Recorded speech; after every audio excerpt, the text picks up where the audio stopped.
The reason Carol can't hear you very well is because she's at the top of the Millennium Eye. Look at you. You look. What an amazing view, Carol. What a wonderful day to be there. Lou, we could not have picked a better day. Good morning, everybody. The view from the top of the London Eye is stunning. You can see in a clear day for 40 kilometres in any direction, and that would be as far out as Windsor Castle. So let me show you around what we can see. We've got the Houses of Parliament quite clearly in view there, and the Elizabeth Tower, of course, more commonly known as Big Ben. Then if you cross the road, you can see that white lorry, there's Portcullis House right next to it. And then the white building behind is HM Treasury. Next to that is the Foreign and Commonwealth Office. And then the building with the green roof, that's the Ministry of Defence. Behind that is St James's Park. Then you can just make out Buckingham Palace. And behind that, Hyde Park. It is stunning. Now, the top of the London Eye is where you want to be today. It took us 15 minutes to get up here in the pod. It will take us 15 minutes to get back down again. You hardly even notice that you are moving. So Lou and Dan, just now, I am just making the most of this stunning view. So lovely, and of course I do know where you are. You're at the top of the London Eye. I don't know, I'd called it the Millennium Eye. I don't know what happened to me there, Carol, but it's so wonderful. Just making names up. I didn't even notice, Lou. That's a good name.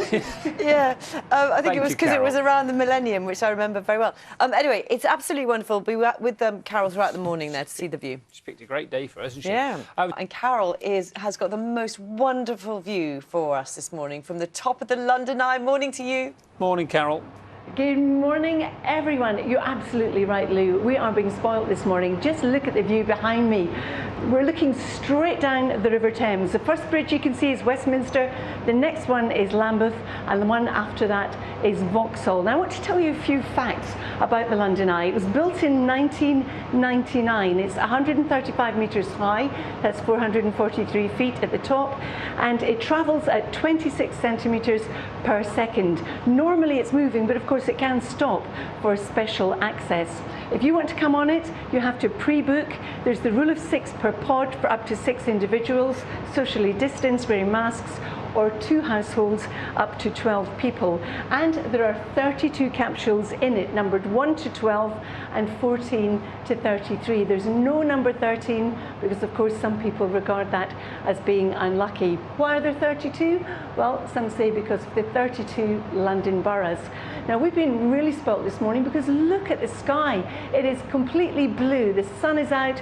And for many parts of the UK, that's how we're starting it. And on Thursday and Friday, some of us will actually see gales. And of course, trees are more or less in full leaf now across many parts of the UK. So that could lead to some small branches coming down, possibly some disruption as well. It's something to watch out for. So nothing like we're looking at today, with a beautiful start to the day in the blue skies, Lou and Dan. Oh, it really is. We've got more blue skies coming up. Thank you, Carol. A lot of time for Carol's jumper as well today. It's lovely, that, isn't it? The views, yeah, everything. Everything's good. Now, the next view is fantastic too. Go on. Yeah, 646, home to 250,000 plants, the UK's largest accessible walled garden and 154 acres of greenery. One of Europe's biggest gardening projects opens today after a year-long delay. It is the Rhs Garden Bridgewater. It's the first of its kind to be created in an urban environment and has been 4 years in the making. John Maguire is there for us this morning and can show us around. It looks absolutely stunning. Yes, Louise, Dan, it is absolutely stunning. You're quite right. Carol could have done a little bit more for us with the weather, I think, but we've got some sun just poking out through the clouds just now. And what the sun then does is pick out some of the colour. It's been such a cold spring this year that, of course, all of the gardeners will know anything you've planted hasn't done as well as it did around 12 months ago. But still, things are looking fabulous here at Rhs Bridgewater. They've spent £35 million. This was once a grand old estate, a stately home. The home's long gone, with formal gardens, but it's been recreated, sort of established, recycled, if you like. Some of the sight lines here are just absolutely beautiful. That, believe it or not, is the gardener's cottage. But they've done a stunning job, and today it opens to the public.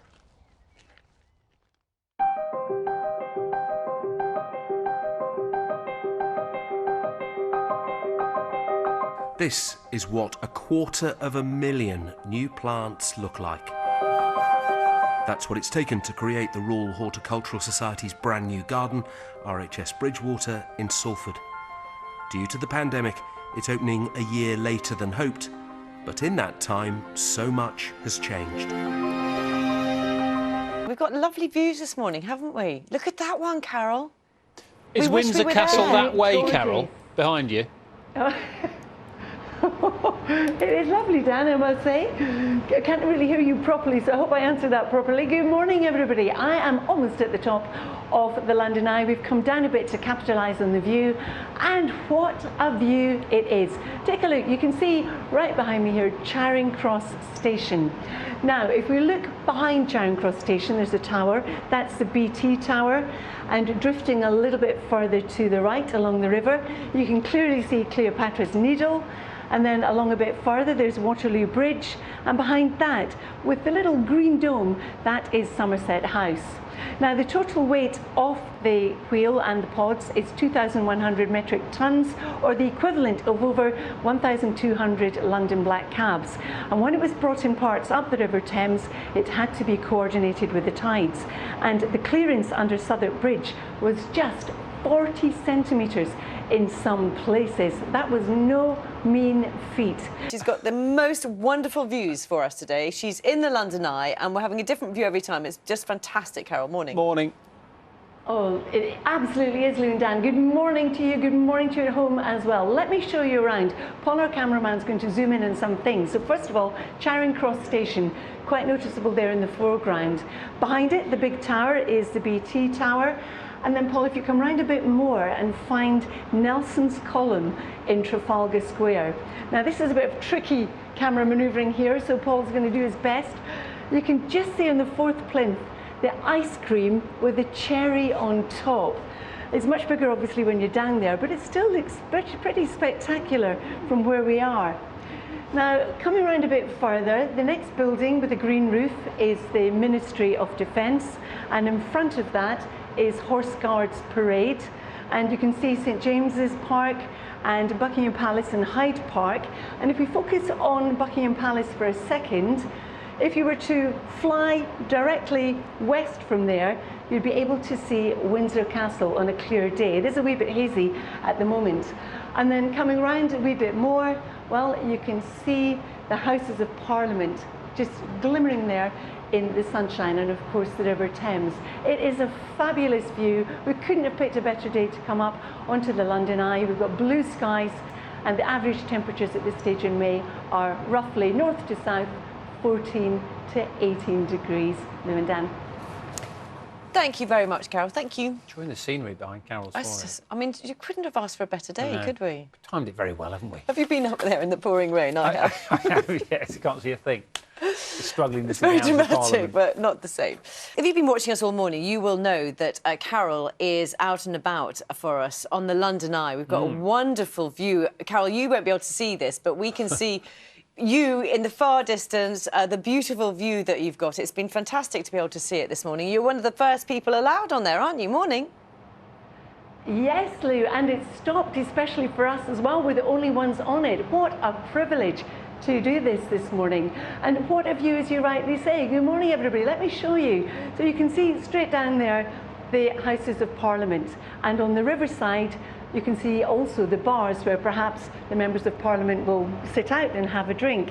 And Johnny, who works here, was telling me a story that if you are sitting in the bar outside, when Big Ben chimes, because St Thomas's Hospital is across the other side of the river, the noise of that chime reverberates, bounces back. So if you're sitting in the bar, essentially you hear the echo, so you hear it chime twice. That's rather a nice story. Now, the total weight of the wheel and pod is 2,100 metric tonnes, or the equivalent of over 1,200 London black cabs. And when it was brought in parts of the River Thames, it had to be coordinated with the tides, and the clearance under Southwark Bridge was just 40 centimetres in places. There are 32 capsules numbered 1 to 12 and 14 to 33, said to represent London's 32 boroughs. You'll have noticed there isn't pod, which is number 13, because of course number 13 is considered unlucky for some. Well, we've been really lucky today with the weather. Blue skies, it is beautiful, and a clear day you can see for 40 kilometres in any direction. And then as we move through Thursday and Friday, some wet and windy weather coming our way. Lou and Dan. Thank you very much for that, Carol. I'm listening very carefully to what you're saying, Carol, but also enjoying the scenery behind you. It really does look like a glorious morning there. Thank you very much. See you later on. Good morning, Dan. Good morning, Lou, and good morning to you too. What a view we have got. Let me show you. If we start just straight ahead, you can see Buckingham Palace there. There's also Green Park, St James's Park and Hyde Park. And then if we drift a little bit further around, you can also see Westminster Abbey. Now, beautiful view of that, and that's right next to the Elizabeth Tower and of course the Houses of Parliament, which were sparkling earlier in the sunshine, and the Thames of course reflecting that. Now, we are in the London Eye. There are 32 pods here, and from here on a clear day you can see about 40 kilometres in any direction. So if you're looking west this way, then you'd see Windsor Castle, and if you're looking east you would see Canary Wharf and indeed beyond. The view's spectacular. It's only just opened up again, having been closed for the last 5 months of course due to lockdown. And if you're planning on coming to the London Eye, make sure you book online beforehand. Now, just before I go, I want to say a huge thank you to Johnny and Alice, who've been with us here all morning in the London Eye, and also the London Eye team. Apart from anything else, we want to get back down. Beautiful as the view is. It's been great though, so big thanks to them. Oh, no, absolutely. Thank you very much, Carolyn. It's been really enjoyable to be able to see it as well, and just such a lovely day. Thank you all. Only Carol can get the London Eye to stop as well. It stops for Carol's weather throughout the day. Is that right, Carol? They've stopped it for you every time. She's gone. She's gone. Yes. They're putting it down. We've been stationary. It's been amazing. Oh, thanks, Carol. See you tomorrow. Thank you.